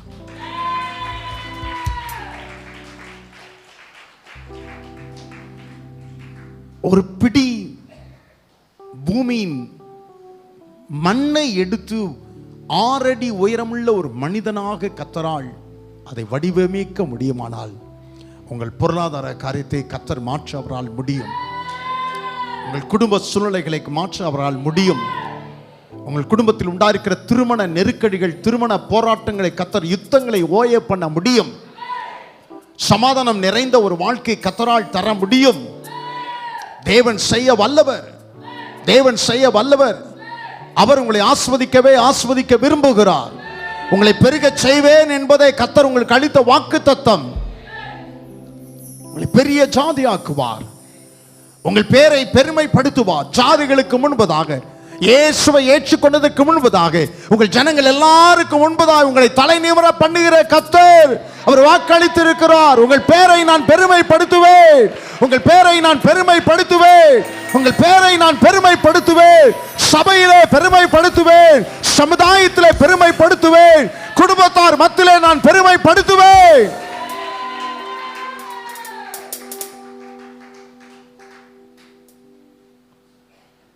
உங்களை கர்த்தர் ஆஸ்வதிப்பது மாத்திரமல்ல, உங்களை ஆஸ்வாதமாகவும் வைக்க விரும்புகிறார்.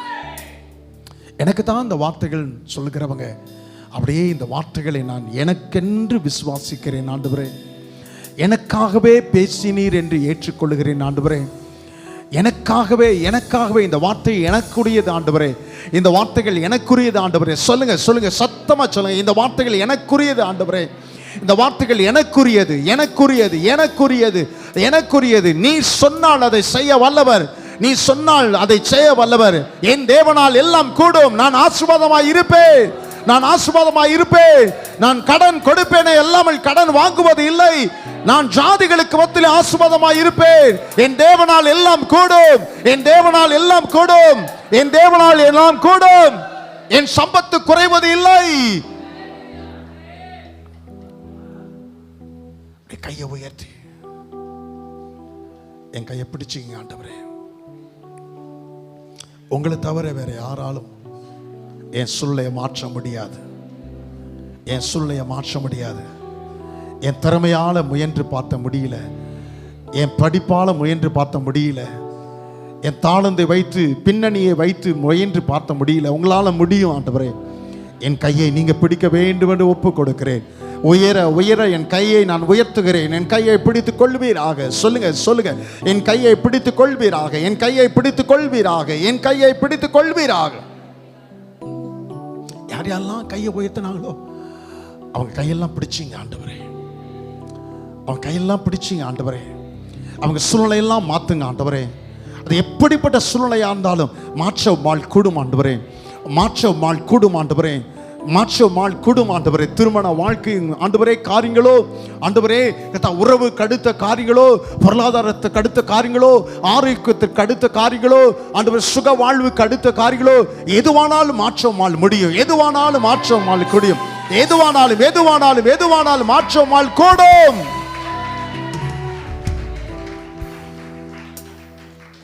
பிள்ளைகளை ஆண்டவரே, நீர் வாக்களித்தவர் உண்மையில்லவர் என்பதை, வாக்கு மாறாதவர் என்பதை அவர் சொல்லியும் செய்யாதிருப்பாரோ? சொன்னவர் அதை செய்து முடிக்க நீர் வல்லவராய் இருக்கிறீர் என்பதை பிள்ளைகள் ஒவ்வொருடைய வாழ்க்கையில் விளங்கச் செய்ய இயேசுவின் நாமத்தில் பிதாவே.